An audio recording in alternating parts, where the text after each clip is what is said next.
सलाम दोस्तों। उर्दू शायरी का जब भी जिक्र होता है तो हमारे सबसे पहले ख्याल महबूब और इश्क के होते हैं। मिर्जा गालिब का नाम तो आपने सुना ही होगा। होगा कोई ऐसा भी जो गालिब को ना जाने, शायर तो वो अच्छा है पर बदनाम बहुत है। गालिब ने भी इश्क के हवाले से कई अशार कहे हैं और उनका ये शेर के इश्क ने गालिब निकम्मा कर दिया, वरना आदमी हम भी थे काम के। 1860 में जब गालिब ने कुछ दोस्तों के बीच अपना ये शेर पढ़ा तो इश्क की जगह ज़ौफ शब्द का इस्तेमाल किया। ज़ौफ ने गालिब निकम्मा कर दिया।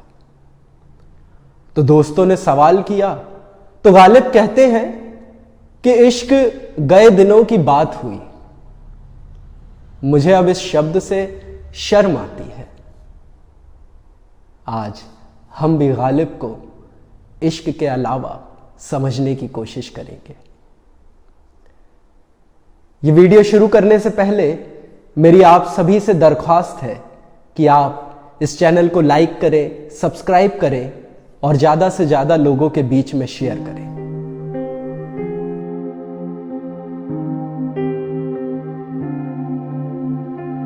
बस कि दुश्वार है हर काम का आसान होना, आदमी को भी मयस्सर नहीं इंसान होना।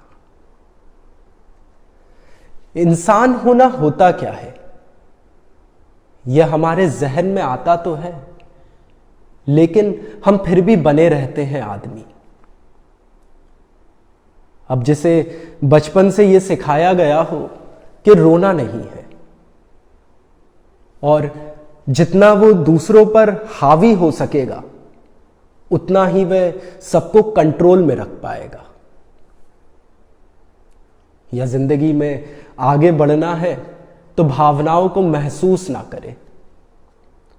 अगर रोए या फिर अपनी फीलिंग्स को महसूस किया तो आदमी नहीं कहलाओगे।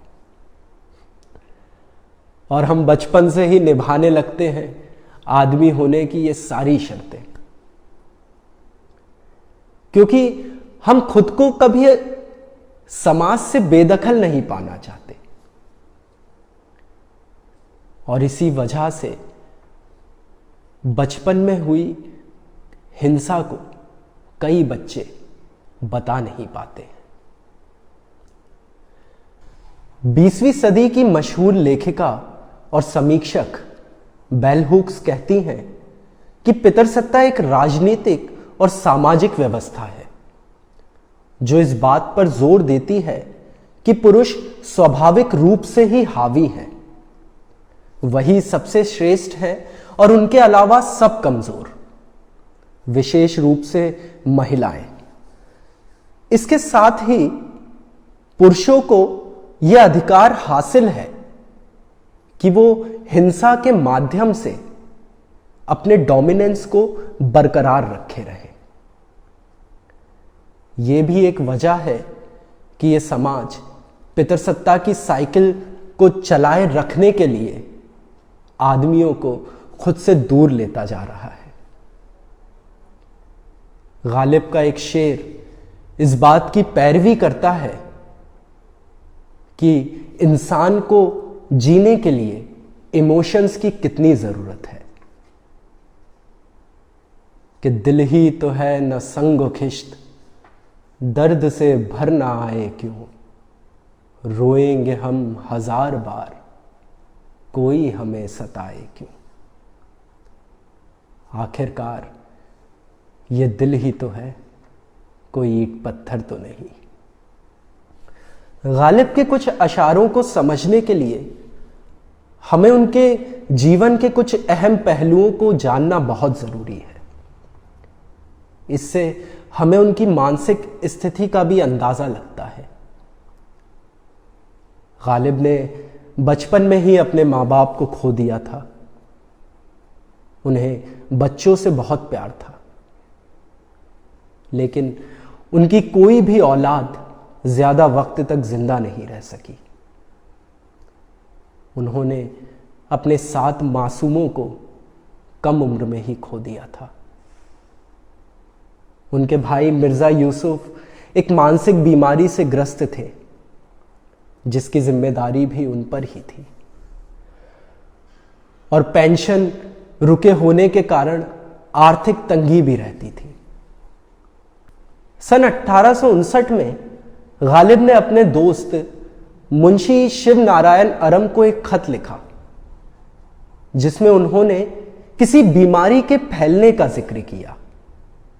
वह लिखते हैं कि यह बीमारी इस कदर फैल रही है कि अगर किसी परिवार में 10 लोग हैं तो 6 लोग इस बीमारी से ग्रस्त हैं।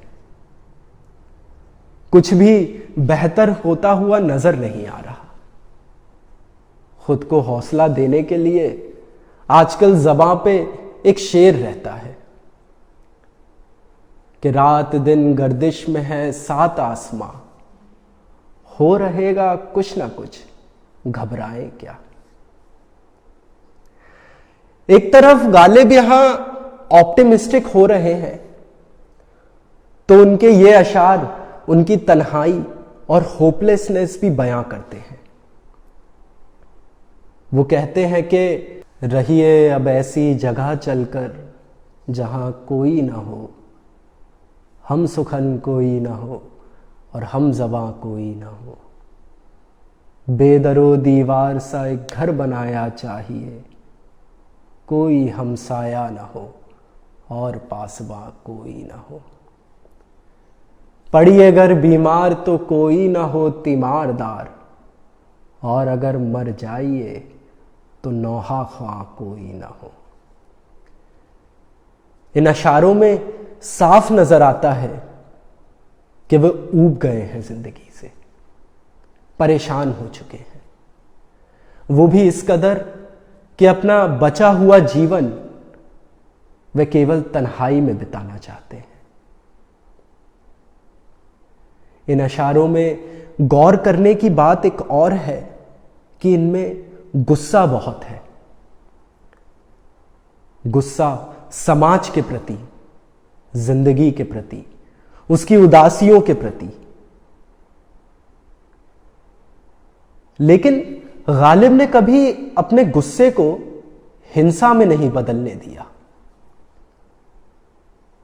और आज के समय आदमियों में केवल हम हिंसा जैसे इमोशंस को ही एक्नॉलेज करते हैं।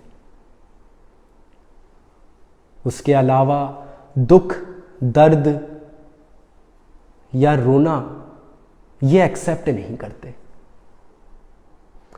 क्योंकि आज के इस समाज में यह कथित कमजोरी की निशानी होता है। अपने दोस्त आरम को लिखे हुए खत में उन्होंने हौसले की बात कही, और यहां होपलेसनेस, दोनों ही बातें किसी भी व्यक्तित्व के बिल्कुल अपोजिट हैं। लेकिन गालिब अपने हर इमोशन को एक्नॉलेज करते थे, और यही उन्हें इंसान बनाता था।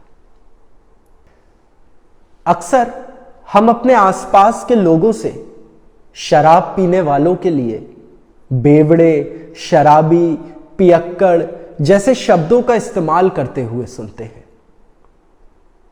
अत्यधिक शराब पीना ट्रॉमा रिस्पॉन्स का कारण भी हो सकता है, और इस तरह के शब्दों के इस्तेमाल से उनकी मानसिक स्थिति पर और भी चोट पहुंच सकती है। गालिब के बारे में एक बात बहुत ही मशहूर है कि वह शराब बहुत पीते थे, परंतु हमें यह नहीं बताया जाता कि वह एक मेंटल हेल्थ क्राइसिस से जूझ रहे थे। हाली, जो कि गालिब के ही शागिर्द थे, वे अपनी ऑटोबायोग्राफी में लिखते हैं, जहां यह जिक्र है कि गालिब ने ये अपनी डायरी में मेंशन किया है कि अब उनके लिए केवल रात में सुकून की नींद पाने के लिए शराब बहुत जरूरी हो गई है। हमारे आसपास का माहौल हमारी मानसिक स्थिति पर सीधा असर डालता है। गालिब जिस दौर में थे उस वक्त अंग्रेजी हुकूमत बढ़ती जा रही थी। गालिब ने अपनी प्यारी दिल्ली को बिखरते हुए देखा था। उन्होंने अपने दोस्त यार 1857 की लड़ाई में खो दिए थे।